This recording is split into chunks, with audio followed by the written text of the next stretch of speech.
ഞാൻ ഇവിടുന്ന് കോട്ടക്കലിൽ നിന്ന് ബസ് കയറി കോഴിക്കോടേക്ക് ബസ് കയറി. എനിക്ക് ഇടയ്ക്ക് വെച്ചിട്ട് മിംസിൻ്റെ അടുത്ത്, അതായത് തൊട്ട് മുന്നേ ലുലുവിൻ്റെ അടുത്ത് നിർത്തി തരുമെന്നാണ് ഞാൻ ചോദിച്ചിട്ടുണ്ടായിരുന്നത്. ഏതൊരു കാര്യത്തിനായാലും നമുക്കുണ്ടല്ലോ ഒരു അത്യാവശ്യ അറിവൊക്കെ വേണം കേട്ടോ.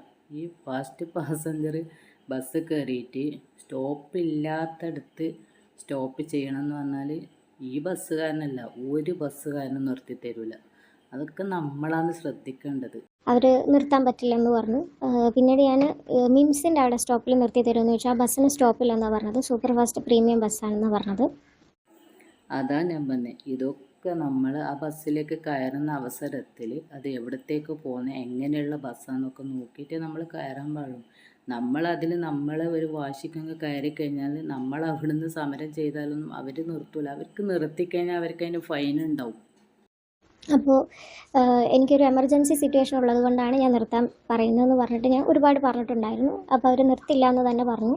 ആ സമയത്ത് നമ്മൾ ഈ ഒരു സിറ്റുവേഷനിൽ ഞാൻ ഒറ്റയ്ക്കാണ് സഞ്ചരിച്ചിട്ടുണ്ടായിരുന്നത്. പിന്നെ ഓൾറെഡി ഞാനൊരു ടോയ്ലറ്റിൽ പോകേണ്ട അത്യാവശ്യം പോലും ആൾക്കാർ വളരെ തമാശ രൂപത്തിലാണ് ചിത്രീകരിക്കുന്നത്.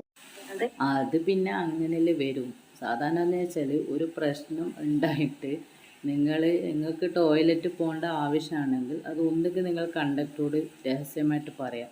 അല്ലാതെ നിങ്ങളിങ്ങനത്തെ പോക്കൃത്തരം ബസ് കയറി കാണിച്ചു കഴിഞ്ഞാൽ നിങ്ങൾ ടോയ്ലറ്റിലല്ല വേറെ എവിടെ പോകണം, ഇനി നിങ്ങൾക്ക് എന്തെങ്കിലും അസ്വസ്ഥത ആണെന്നുണ്ടെന്ന് പറഞ്ഞാലും ഒരാളും വിശ്വസിക്കാൻ പോകുന്നില്ല. അപ്പം നമ്മളെന്താ വേണമെന്ന് വെച്ചാൽ മനസ്സിൽ വെക്കാതെ നമ്മൾക്കുള്ള ബുദ്ധിമുട്ടുകൾ നമ്മൾ ജനങ്ങളെ അറിയിക്കുക, നിങ്ങൾ കണ്ടക്ടർ അറിയിക്കുക.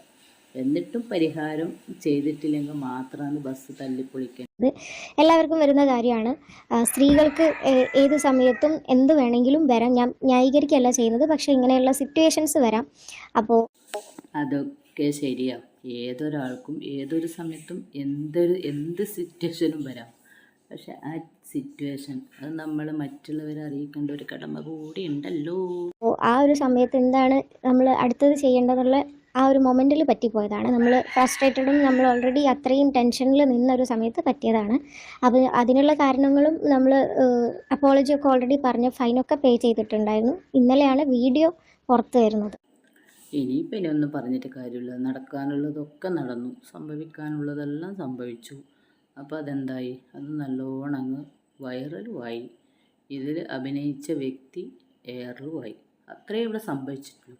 ഇനിയെങ്കിലും മുന്നോട്ട് സൂക്ഷിച്ചും കണ്ട് നടക്കും. അപ്പം അത് അവരെ ഭാഗത്തൊരു മോശം അനുഭവം ഉണ്ടായോ? ഒരു സംസാരിച്ചു മോശമായിട്ട് സംസാരിക്കാന്ന് വെച്ചിട്ടുണ്ടെങ്കിൽ നിർത്താൻ പറ്റില്ല എന്ന് ഭയങ്കര ഹാർഷായിട്ടാണ് പറഞ്ഞിട്ടുണ്ടായിരുന്നത്. പിന്നെ ഞാൻ എൻ്റെ അടുത്ത് നമ്മളൊന്നും പറയാണ്ടൊന്നും അങ്ങനെ പറഞ്ഞതല്ല, നല്ല രീതിയിൽ ആദ്യം പറഞ്ഞിട്ടുണ്ടായിരുന്നു. അപ്പോൾ പറ്റില്ല എന്ന് വാശി പിടിച്ച് പറയാണ് ചെയ്തിട്ടുണ്ടായിരുന്നത്. സിറ്റുവേഷൻ പറഞ്ഞിട്ടും സിറ്റുവേഷൻ ഞാൻ പറഞ്ഞിട്ടില്ല. എനിക്ക് എമർജൻസി ആയിട്ട് ഇറങ്ങണം എന്നാണ് ഞാൻ പറഞ്ഞിട്ടുണ്ടായിരുന്നത്.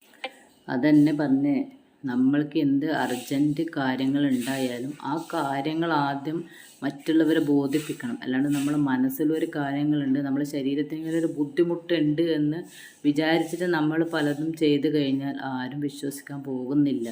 അതെ, അന്ന് തന്നെ ഇത് സോൾവായി കഴിഞ്ഞ കേസായിരുന്നു. ഇത് റെക്കോർഡ് ചെയ്തിട്ടുണ്ടായിരുന്നൊരു യാത്രക്കാരനാണ്. ഇയാളുടെ കയ്യിൽ നിന്നായിരിക്കും ഒരു പക്ഷേ വീഡിയോ പുറത്തു പോയിട്ടുണ്ടാവുക. പക്ഷേ ഇതിപ്പോൾ ഒരുപാട് പേജിലാണ് ഇത് വരുന്നത്. എല്ലാ ചാനലിലും ഇത് വന്നിട്ടുണ്ട്. ഇത് മെയ് 10-ാം തീയതി നടന്നൊരു സംഭവമാണ്. അപ്പം ഈ ബസ്സിൽ നിന്നും ഈ സംഭവം നടക്കുന്ന അവസരത്തിൽ മറ്റേതോ ഒരുത്തൻ വീഡിയോ പിടിച്ചിട്ട് അവനാണ് വീഡിയോ പുറത്തിറക്കിയെന്ന് ഇപ്പോൾ ഇവിടെ പറയുന്നത്. അത് അങ്ങനെ നടക്കും. കാരണം എന്ന് വെച്ചാൽ എവിടെയെങ്കിലും ഇപ്പോഴത്തെ കാലത്തുള്ളൊരു കാര്യമാണ്. എല്ലാവരുടെ കൈമേലും മൊബൈലും സോഷ്യൽ മീഡിയ ഒക്കെ ഉള്ള കാലമായതുകൊണ്ട് എവിടെയെങ്കിലും ഒരു ആക്സിഡൻറ്റോ മറ്റോ മറിച്ചോ എന്ത് നടന്നാലും ആരും അവരെ ഒരു പിടിക്കാനോ സഹായിക്കാനോ അല്ല പോക്ക്. എല്ലാവരും ഈ വീഡിയോ കൊണ്ടാണ് നടക്കല്. കാരണം എന്ന് വെച്ചാൽ അവർക്കതൊരു എന്താ പറയുക, ഒരു വൈറലാകേണ്ട ഒരു പരിപാടിയാണ്. പക്ഷേങ്കിൽ എന്താണ് അത്, ആ ബുദ്ധിമുട്ട് അനുഭവിക്കുന്ന വ്യക്തികൾ പിന്നീട് എയറിലാവും. അതാണ് ഇവിടെ സംഭവിച്ചത്.